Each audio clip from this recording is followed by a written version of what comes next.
Let's talk about the measures of variation. Alright, so the measures of variation describes the distribution of data. Range is the difference between the greatest and the lowest value data. Describe how set of data varies. So all you have to do to find the range of a certain data, for example, you have the following data.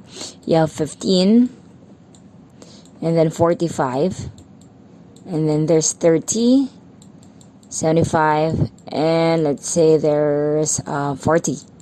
So describe how set of data varies. All you have to do is to identify first the lowest value and the greatest value. So in the set that I gave, 15 is the lowest and 75 is the greatest. So all you have to do to identify the range is to subtract them. So 75 minus 15, therefore we give us 0 and then 60. Okay, so our range is 60. This is the range of the data.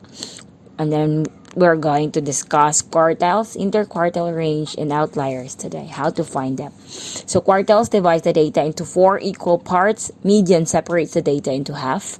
Interquartile range, the range of the middle half of a set of data, the difference between the upper and the lower quartile.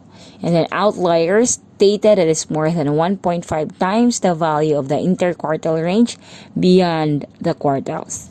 Alright, so I understand that if it's the first time you hear the following terms, it would be confusing. So we will discuss about quartiles, interquartile range, and then outliers. Okay, how to find them in a certain data. Okay, so interquartile range and outliers. Here are the steps to find them. Okay, let's take note of the following steps, and then I have here a given set of data. So the given is 36, 30, 61, 21, 34, and 27. Alright, so first things first is what we do is arrange the data from least to greatest. Okay, so I'm going to use a different, let's use blue pen. So we have here 36, 30, 61, 21, and 34 and 27. So let's arrange it from greatest to lowest. Okay, so let's start with the first step. Okay, so first step is to arrange them. So we have the lowest value is 21. So let's write 21 first. And then we have 27. And then, and then we have 30. And we have 34. So actually, it's good that you cancel out numbers so you know which ones you already done. So 36. And then 61. Alright, so arranging from least to greatest, we have 21, 27, 30, 34, 36, and 61. Next step is we find the median. Okay, so we arrange it from least to greatest. Then we're going to find the median. Alright, so find the median. Find the median. So the median is the middlemost number. As you can see, we have 6 data. So therefore, we would have to divide 2 middle numbers. So here our 2 middle numbers are 30 and 34. Okay, so you have 2 middle numbers, so we will do 30 plus 34 and then divide by 2. We're going to get its average. So 30 plus 34 is 64, and then divided by 2, that's actually equal to 32, right? Okay. So I'll erase this and just write 32.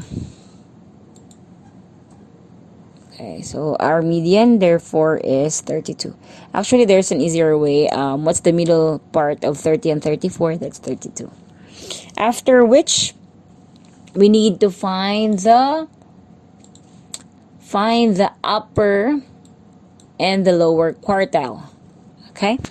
The thing that you have to do here is after identifying your median, let's rewrite the data again. Okay, so I'll rewrite the data. We have 21, 27, 30, 34, 36, and then we have 61. And then we have the median is 32. It's somewhere here in the middle of 30 and 30. So we have here 32. That's our median. So after which we need to cut this into two parts. This part, the first half, we'll call it the lower half. Okay, we are not yet giving the lower and the upper quartile. So let's just find the lower half. This is the lower half, and then the other side, the right side, would be our upper half.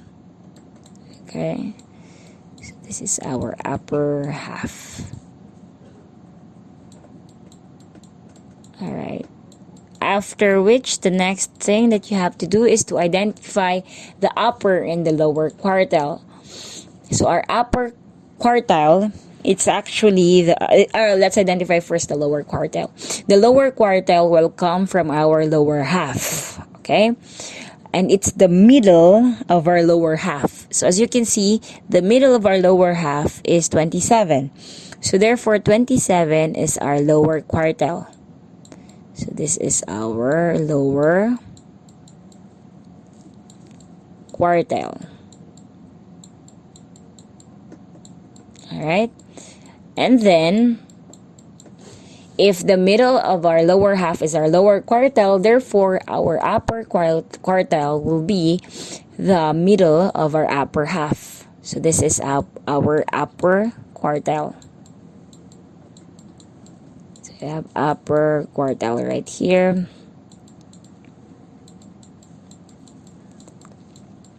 And then after which we can now be able to find our interquartile range. Okay? So to find the interquartile range, all you have to do is to subtract the lower quartile and the upper quartile.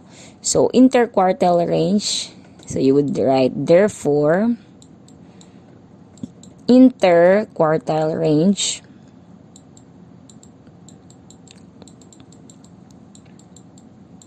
okay, you just subtract the upper quartile,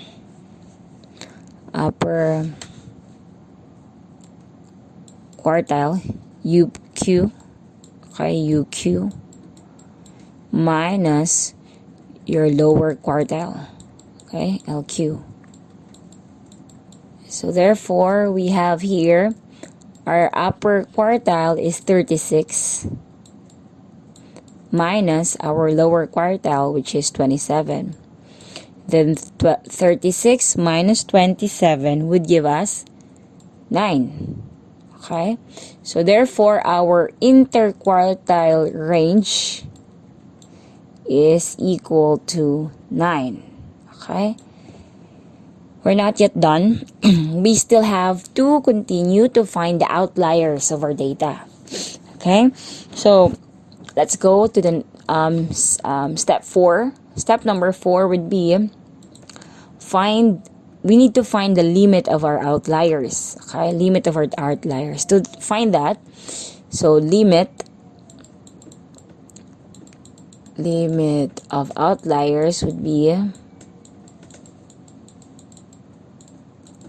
what we do is multiply the interquartile range by 1.5. It's always 1.5. 1.5 is the constant value that we have to multiply. It's part of the definition of our interquartile.